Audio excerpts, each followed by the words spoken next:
এইসব খাবার যদি আমি খেয়ে ফেলি তাহলে আমার পেট খারাপ করবে, বুঝতে পেরেছো? চুপ কর, তোর এত বড় সাহস, তুই অনেক কথা বলে ফেলেছিস। এইসব খাবার খেয়ে কিন্তু মানুষ হয়েছিস। আর মা যখন আদর যত্ন দিয়া ওই ভাতটা শাক দিয়ে মাইখা দিত মরিচ দিয়া, তখন ওই মরিচের খাবারটাই খাইতাম। তোমাকে এখন থেকে শুরু করে ভোর রাত অবধি খালি ইফতারি করাবো। ওরে বাবা, বৌমারে নিয়ে আয়, সময় তো প্রায় হয়ে গেল।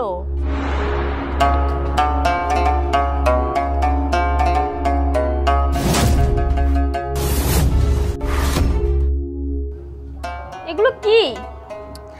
ইফতারি মা। এই শুকনো মুড়ি, এই পেঁয়াজু, এগুলো ইফতারি? এগুলো আমি খাবো?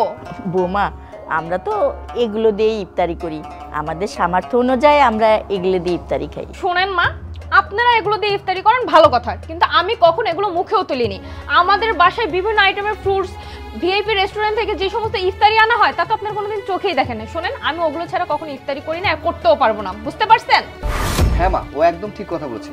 ওদের বাড়িতে এত প্রকারের ইফতারি আয়োজন করা হয় তোমাকে বলে বোঝাতে পারবো না। আরে 50-60 প্রকার তো ফ্রুটস থাকে, 10-12 আইটেমের জুস থাকে, তারপর পেঁয়াজু, বুড়ি, বুন্দিয়া, আলুর চাপ, বেগুনি, মানে হরেক রকমের ব্যাপার স্যাপার। ওদের ওখানে যদি একবার ইফতারি খেতে বসি তাহলে মনে করো পেট নিয়ে আর ওঠা যায় না। আর আমার বাবা তো আমার জীবনে কখনো এরকম ইফতারি খাওয়ায়নি, বেচারা তো মারাই গেল, আর খাওয়াবে কি করে? তোর বাবা তোদেরকে কখনোই ভালো কিছু খাওয়ায়নি না? খাওয়াবো কি করে বল? তোর বাবার তো সামর্থ্য থাকতে হবে, যতটুকু সামর্থ্য ছিল অতটুকু দিয়েই তোদের জন্য করছে। ও আমাদের সাথে চলাফেরা করে আমাদের মতোই হয়ে গেছে।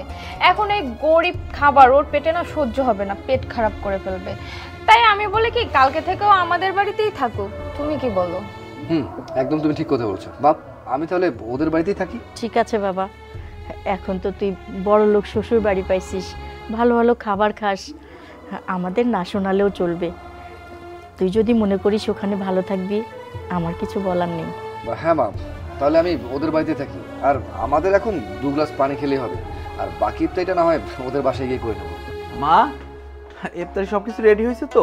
হ্যাঁ বাবা, সব রেডি। আজকে তো অনেক কিছু করছো, অনেক আইটেম। বাবা, কি ব্যাপার জন, ইফতারি খেতে বস, আর তোর বউকেও বসতে বল। না ভাইয়া, আসলে আমি তোমাদের সাথে ইফতারি করতে চাচ্ছি না। কি একটা আয়োজন করেছো, শুকনো মুড়ি, একটা বেগুনি, একটা পেঁয়াজু, সামান্য করা ছোলা, এইসব দিকে কোনো ইফতারি করা যাবে তো? আর তাছাড়া আমার বউ এসবে অভ্যস্ত না, ও তো তুমি খুব ভালো মতোই জানো যে ও কেমন ফ্যামিলি থেকে বিলং করে। দ্যাটস ওয়াই আমরা চাচ্ছি না যে আজকে তোমাদের সাথে ইফতারিটা করি। আমরা ভাবছি যে এখান থেকে একটু পানি খেয়ে বাসায় গিয়ে ইফতারিটা করে নেবো, কি বলো? একদম ঠিক বলছো ভাইয়া, ইফতারিটা কষ্ট করে আপনারাই খেয়ে নেন, আমরা এই ধরনের ইফতারি খাবো না। থাক বাবা, ওদেরকে এগুলো খেতে বলিস না, এগুলো ওরা এখন খাবে না। তাছাড়া ও তো এখন তোর ভাই না, আর আমার ছেলেও না, ও এ বাড়ির কেউ না। এগুলো খেলে না ওর পেট খারাপ করবে। ও এখন অনেক বড় বাড়ির জামাই, ওইগুলি খেতে পারবে না। মা, তুমি এসব কি ধরনের কথা বলছো? মাথা ঠিক আছে তোমার? মানে ছোটবেলা থেকে তুমি আজ পর্যন্ত আমাকে ভালো করে ইফতারিটা খাওয়াতে পেরেছো?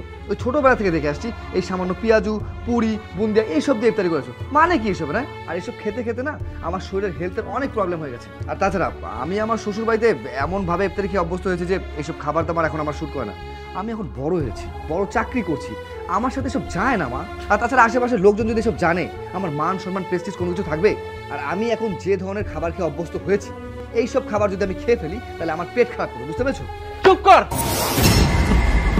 তোর এত বড় সাহস, তুই অনেক কথা বলে ফেলেছিস। এসব খাবার খেলে যদি তোর পেটেই অসুবিধা হয়, আমাদের খাবার তোর খেতে হবে না, তোরও খেতে হবে না, তোর বউয়েরও খেতে হবে না।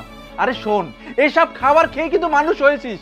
আরে বাবা, সেই ছোট্টবেলায় যখন ভাতটা যখন লবণ দিয়ে মাইখা দিত, সেই খাবারটাই আমাদেরকে ভালো লাগতো। কারণ কি জানোস, ওই খাবারটা ছিল বাবার হাতে, আর ওই সময় আমরা ভালো ভালো খাবার খাইতাম না, দামি দামি খাবার পাইতাম না, আর পাইতাম না দেখে ওই খাবারটা ভালো লাগতো। আর মা যখন আদর যত্ন দিয়া ওই ভাতটা শাক দিয়ে মাইখা দিত মরিচ দিয়া, তখন ওই মরিচের খাবারটাই খাইতাম। আর আজকে শ্বশুর বাড়ি গিয়ে তুই দামি দামি খাবার খাচ্ছিস। আরে আজকে খাবারের কথা বলে গেছিস, কালকে তুই আমাকে বলে যাবি, মাকে বলে যাবি, সবাইকে বলে যাবি। বোঝা হয়ে গেছে, তুই আজকে থেকে আমাদের পরিবারের কেউ না। আর যেহেতু এখানে ইফতার খেতে বসেছি, ইফতার নিয়ে তুই অনেক কথা বলে ফেলেছিস।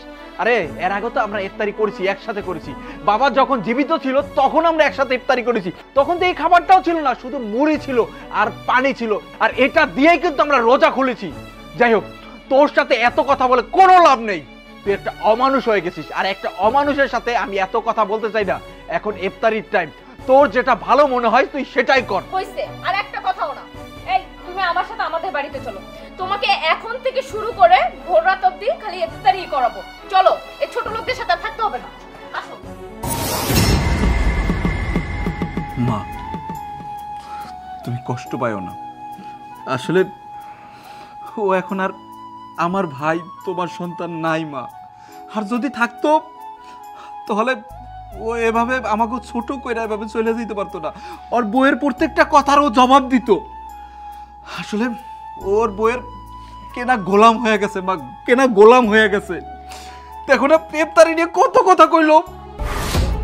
মা আজান দিব। Allah